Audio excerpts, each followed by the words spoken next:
Hello, Maria. Thanks for joining me today for our deep dive into connectors and prepositions. I'm excited. Hi, Tom.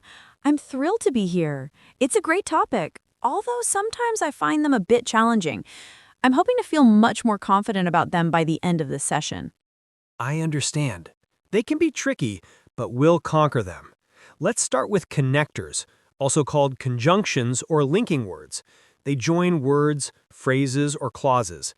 Think of them as the duct tape of the English language. We talked about basic ones like and, but, because, and so. Duct tape. I love that comparison. So, are we talking about words like and, but, because, and so? Can we explore some slightly more advanced ones for contrast and condition? Absolutely. For addition, besides and, we can use as well as or in addition to. I like coffee and I like tea can become I like coffee as well as tea, or I study English in addition to my regular job. Notice how this sounds more formal and sophisticated. That's a great upgrade. So I could say, we are planning a trip to France as well as a weekend getaway to the beach. That shows a clear list of plans. Excellent. Now let's revisit contrast. We know but and although. For a stronger contrast, try however or nevertheless. However usually starts a new sentence or is separated by a comma. It was raining heavily. However, the children still wanted to play outside. I see. However, feels like a stronger pause, a bigger contradiction than just but. Is nevertheless used in a similar way? Precisely. Nevertheless means in spite of that. It's often used when the contrast is surprising. The exam was incredibly difficult. Nevertheless, she managed to get the highest score. Is that a common connector in your native language, Maria?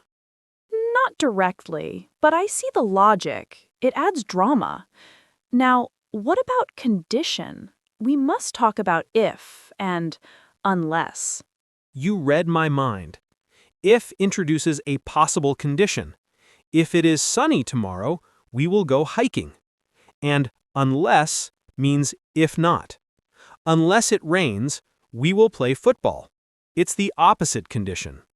So, if I say, won't you go to the party unless your best friend is going? Am I asking if she will only go if her friend is there? Yes, that's exactly what you're asking. You've used a negative interrogative structure with a condition connector. Very B1. Now, for cause and effect, besides because and so, we can use since for cause and therefore for result. How is since different from because?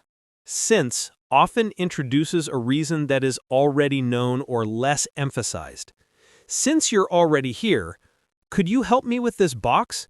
It's slightly softer than a direct because. And therefore is a formal, strong way to show result. The data was clear, therefore the decision was easy to make. Does therefore make your sentences sound more academic? It definitely does. I wouldn't use it for a casual text message.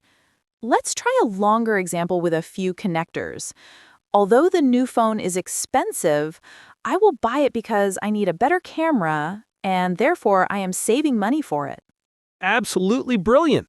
You combined contrast, reason, addition, and result seamlessly. That's true English fluency. Now, let's shift gears to prepositions. These little words show the relationship between a noun or pronoun and other words in a sentence, often related to time, place, or direction. We covered in, on, and at for time and place. Prepositions, my old nemesis. I always mix up in, on, and at for time and place. Can we talk about prepositions of movement like to, from, and through? Great idea. We know to is for movement toward a destination. I am going to the market. From shows the starting point. She arrived from London yesterday. These are simple opposites. Clear enough. What about through? Through means moving from one side of something to the other side. We drove through the tunnel, or the message spread through the whole community. It implies a kind of passage. I see. It's not just a point like at, it's a journey across a space. Can I ask, did the train pass through the mountains before it arrived at the city station? Excellent! You used through for passage and at for the specific location. Now let's look at two confusing pairs, between versus among, and over versus above. Oh yes, that's where I often get lost. I know they relate to location, but the nuance is tricky. Between is used for two specific things. The secret document was divided between John and Mary. Among is used for three or more things or an undefined group. The children were playing happily among the trees. It's about singularity versus a group. That simplifies it. Two means between, more than two means among. So I could say, was the treasure hidden among all the books, or was it just between the two oldest ones? Perfectly used. Now, over versus above. Both mean higher than. Above means in a higher position, but not necessarily directly over it, and there's no contact. The clouds are above the mountains. So the clouds are high up, but not necessarily right on top of one peak. Exactly. Over can mean directly above, sometimes with movement, or covering something. The bird flew over the house. That is movement. She put a blanket over the child. That is covering. That's a great distinction. Over has a more dynamic feel or a sense of contact. Can we try a negative statement with a phrasal verb that uses a preposition? I don't usually rely on the bus because it is often late. Fantastic!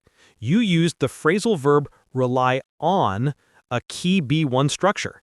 That's a perfect illustration of how important these little words are. They change the entire meaning of the verb.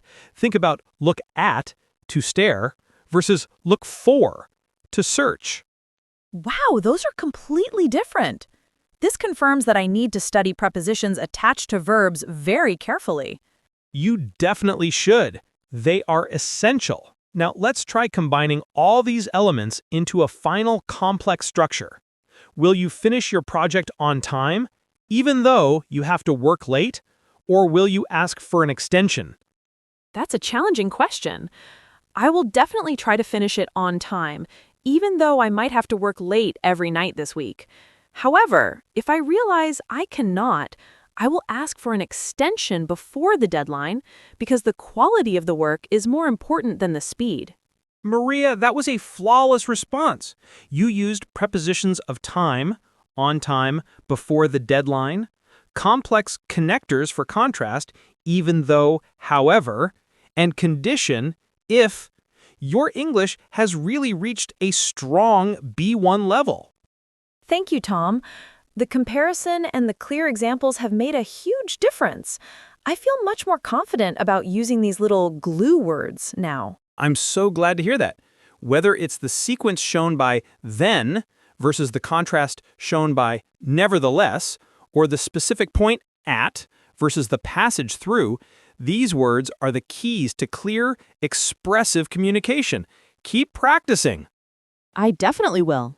Well, that brings us to the end of today's deeply expanded dive into connectors and prepositions. Maria, thank you so much for the cheerful and insightful conversation. It was my pleasure, Tom. I learned a lot. And thank you, our wonderful listener, for tuning in.